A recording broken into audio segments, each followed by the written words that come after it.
देश विरोधियों के साथ गठजोड़ में तो बेटा अपनी मां को पीछे छोड़ रहा है। जी हां, हम राहुल गांधी की ही बात कर रहे हैं। बात शुरू हुई थी यूएसएआईडी से, तो आपको बता दूं, ऑथर सेमू भट्ट ने अपने एक आर्टिकल में बताया था कि कैसे राहुल गांधी साल 2023 में उज्बेकिस्तान गए थे और उस समय उज्बेकिस्तान में यूएसएआईडी की फॉर्मर एडमिनिस्ट्रेटर समंथा पावर भी मौजूद थी।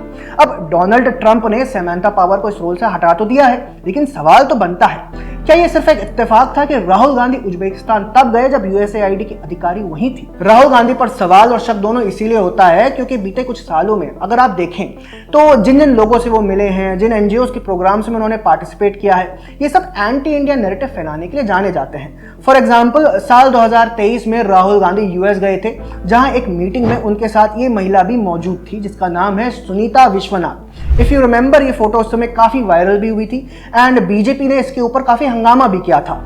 After all, Sunita Vishwanath is connected to George Soros.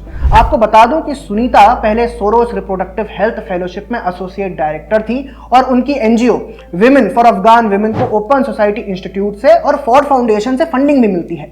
Sunita एक NGO Hindus for human rights की को-फाउंडर भी हैं और ये एनजीओ कुछ सालों से एंटी हिंदुत्व नैरेटिव चलाने के लिए जाना जाता है। अपने फॉरेन टूर्स में राहुल गांधी ने ऐसे कई लोगों से मुलाकात की है।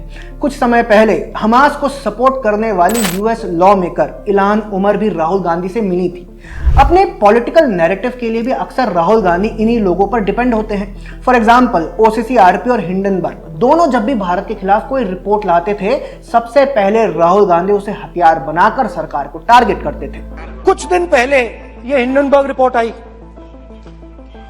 उसमें लिखा था कि अदानी जी की हिंदुस्तान के बाहर शेल कंपनीज हैं। भले ही रिपोर्ट से किसी भी भारतीय कंपनी को कितना ही नुकसान हो, और ओसीसीआरपी को फंडिंग कौन करता है? यूएसएआईडी। हिंडनबर्ग को कहां से पैसा आता है? Open society foundations.